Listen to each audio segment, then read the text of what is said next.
મારું નામ સુરેશભાઈ જમસુભાઈ ચૌધરી, હાલનો સભ્ય તરીકે છું.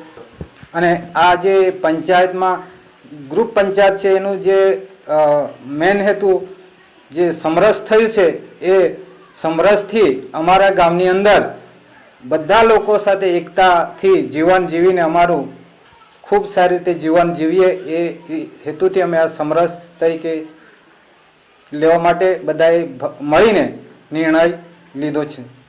જે આ સમરસ થયો છે એમાં દરેક ગામના લોકોનો પણ અમે આભાર માનીએ છીએ, કારણ કે લોકોનો સાથ સહકાર મળીને અમે આ નાનું સરખું ગામને સમરસ કર્યું છે. આ પહેલી વખત અમારું ગામ ખૂબ નાનું સરખું અને સમરસ થયું છે. લોકોને ખૂબ મજા બી આવી છે અને લોકોને એવું થયું કે આ જે સમરસ થયું તો સારામાં સારું થયું.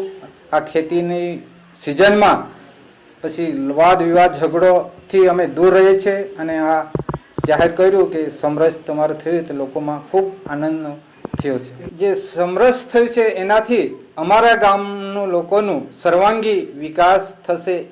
મારું નામ સતીશભાઈ વેસ્તાભાઈ ચૌધરી, પાનવા ગ્રામ પંચાયતનો બિનહરીફ સરપંચ તરીકે ચૂંટાઈ આવ્યો છું. મારો જે ઉદ્દેશ હતો કે ગામમાં એકતા જળવાઈ જાય રે, એ પહેલાં અમારે મિસિસ સરપંચમાં હતા. તે થકી અમે ગામમાં ઘણી વિકાસના કામ કર્યા, જેવા કે નવા પ્રોજેક્ટો લાવ્યા, રસ્તા કનેક્ટિવિટી આપી, ડેરી પ્રોજેક્ટ લાવ્યા. એ બધું ધ્યાનમાં લઈને ગામના લોકોએ ફરીથી બિનહરીફ થાય એવી એ હિસાબે અમને પાછા બિનહરીફ કર્યા છે ગામવાળાએ. જે સમરસ થયું છે મારું ગામ, એમાં પહેલાં તો મારા ગામમાં જ્યાં વાદ વિવાદ નહીં થાય અને એકતા જળવાય, લોકોનો સમય બચે. એક તો ચોમાસાની ઋતુ છે, એની અંદર કોઈને ટાઈમ ના હોય, એ બધું ધ્યાનમાં લઈ અને આ સમરસ થઈ છે. અહીંયા ચૂંટણી થતે તો ગામમાં વેર વિવાદ થતે અને પૈસાનો બી વેસ્ટેજ થતે, એ બી જે આ સમરસ થયું એનામાં એ બચાવ થયો છે.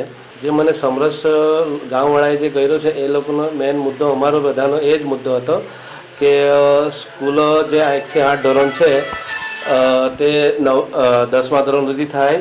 જે સસ્તા અનાજની દુકાન અહીંથી 3 કિલોમીટર દૂર લોકોને જવાનું થાય છે એ ગામમાં આવે, અને જે રસ્તાની જે સિંગલ રસ્તો છે એ પહોળો રસ્તો થાય.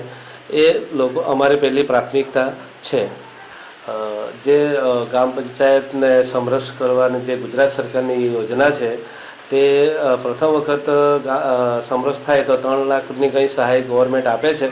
એનો બી અમને ગામવાળાને ફાયદો થશે. જે અમારું ગામ સમરસ થયું છે તે ગુજરાત સરકારના ધરમપુરના ધારાસભ્ય શ્રી અરવિંદભાઈ પટેલ સાહેબે જે 5 લાખ રૂપિયા ગ્રાન્ટ ફાળવવાની જે આપી છે બાંહેધરી, એનાથી બી અમારા ગામમાં વિકાસના કામ થશે.